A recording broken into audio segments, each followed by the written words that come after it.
Bom, fui encarregado pela executiva de preparar o que inicialmente seria a tese para o nosso congresso, né? E não está exatamente...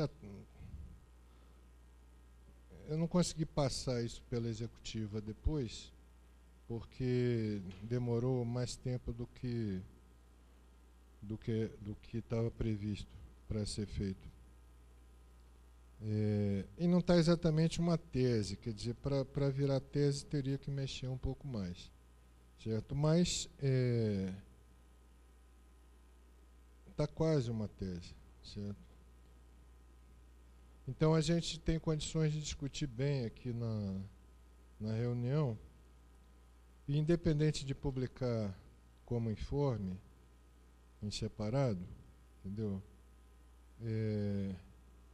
Até antes do Congresso a gente trabalha sobre o material para aprofundar alguns pontos. Companheiros e companheiras,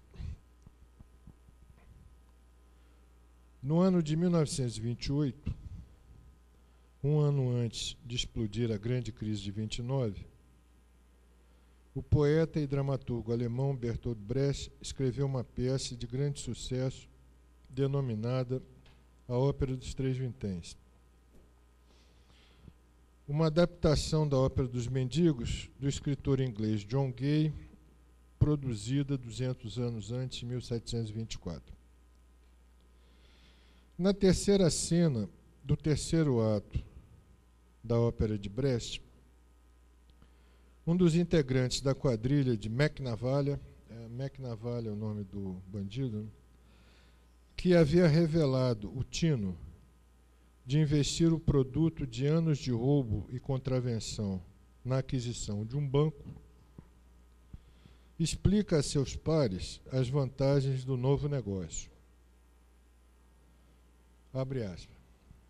O que é roubar um banco comparado a fundar um banco? Fecha aspas.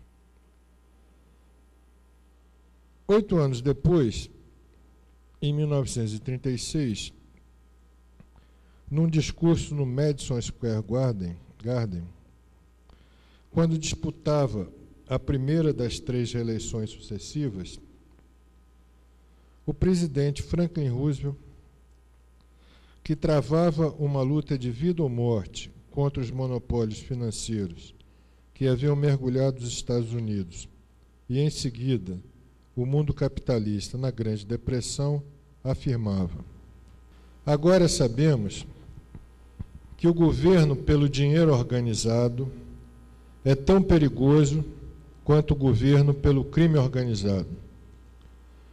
Nunca antes na nossa história essas forças estiveram tão unidas contra um candidato. Eles são unânimes em seu ódio a mim, e eu saúdo esse ódio. O governo pelo dinheiro organizado é tão perigoso quanto o governo pelo crime organizado. Ao contrário de Brecht, Roosevelt não era marxista, mas não era cego. E percebia com bastante nitidez a natureza degenerada dos monopólios privados capitalistas, especialmente os financeiros, cujo ideal ético foi sintetizado em termos um tanto brutais, porém precisos, por um de seus ilustres precursores, o Barão de Rothschild. Rothschild ou Rothschild? Rothschild. Abre aspas. Quando houver sangue nas ruas, compre propriedades. É esperto.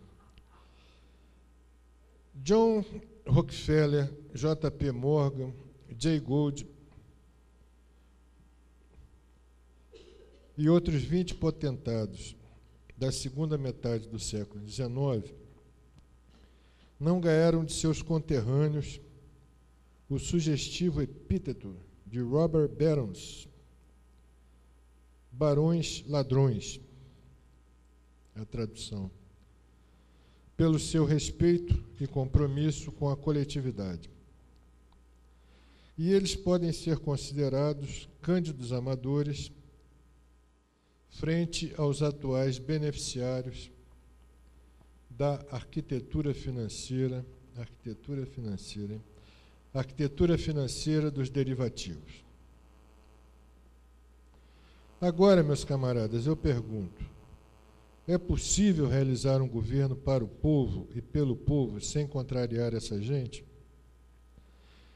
É possível realizar um governo para o povo e pelo povo, correndo atrás da aprovação e aplauso dos representantes do dinheiro organizado?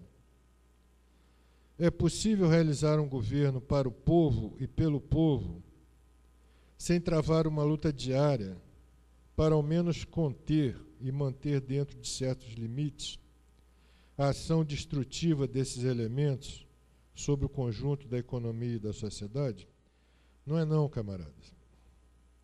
E se alguma dúvida houvesse, bastaria atentar para o triste estado de Barack Obama, que, corrompido pelo lado obscuro da força, isto é, pelo poder dos monopólios financeiros, vai percorrendo celeremente a trajetória que marcou a transformação de Anakin em Darth Vader. É o próprio, era o Jedi bom virando o Jedi ruim. As promessas de paz que empolgaram a campanha eleitoral de 2008 se converteram nos sucessivos adiamentos da retirada do Iraque, na multiplicação dos efetivos militares no Afeganistão, na suspensão da desativação da infame prisão de Guantánamo, na execução sem simulacro de julgamento, seguida de ocultação de cadáver de um Osama Bin Laden preso e desarmado, nos criminosos bombardeios da OTAN contra o povo líbio para se apoderar do seu petróleo, nas manobras para impor à Síria um governo dócil aos caprichos de Washington, nas descabeladas pressões para forçar a China e demais países do mundo a valorizar suas moedas, de modo a facilitar a penetração de importados made in USA e dólares sem lastro, oriundos das superemissões, nas provocações, ameaças e sanções contra o Irã, Coreia Popular, Cuba e quem mais não se dispuser a bater continência a uma ordem imperial injusta e decrépita.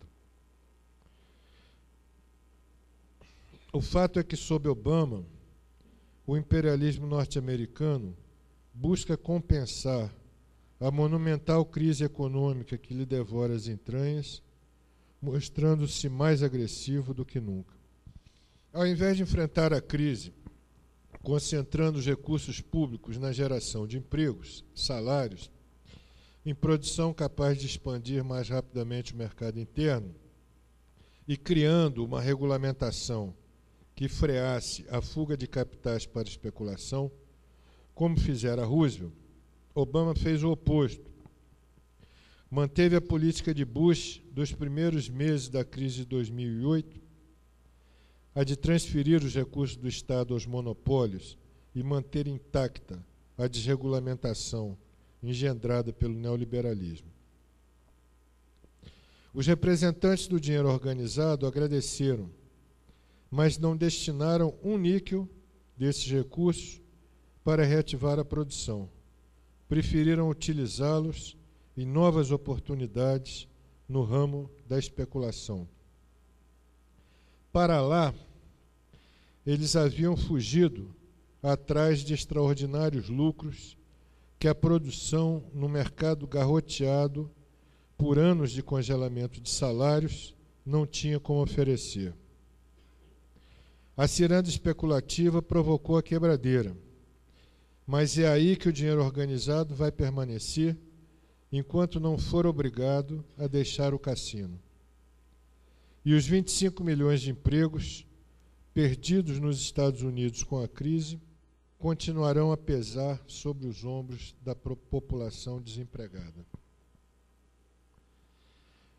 A sangria de recursos públicos a fundo perdido, ou juros negativos para os monopólios financeiros, e o vício com as guerras, fizeram a dívida pública dos Estados Unidos disparar de 10,3 trilhões de dólares em 2008 para 14,4 trilhões em maio de 2011.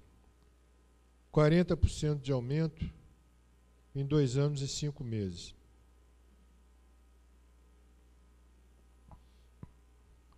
O déficit comercial de um país que se deu ao luxo de estimular seus monopólios a transferir plantas industriais para outros países a fim de explorar mão de obra mais barata e importar de lá para o seu próprio mercado, também não tinha como parar de crescer.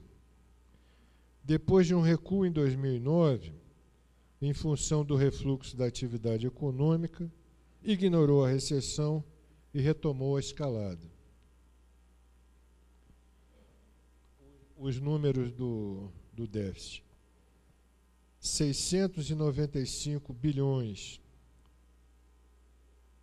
em 2008, 380,7 bilhões em 2009, que foi o recuo em função da queda da atividade econômica, mas ignorando depois essa queda, já no ano de 2010, ele sobe para 499,8 bilhões. Ele acrescentou mais de 100 bilhões de dólares entre 2009 e 2010. E nós vamos ver que 2011 continua crescendo, mas eu não quero antecipar. Vamos seguindo aqui pela ordem. A solução de Obama foi transformar em política de Estado a guerra cambial deflagrada pelo Fed desde o final de 2008, ou seja, a depreciação do dólar através de superemissões.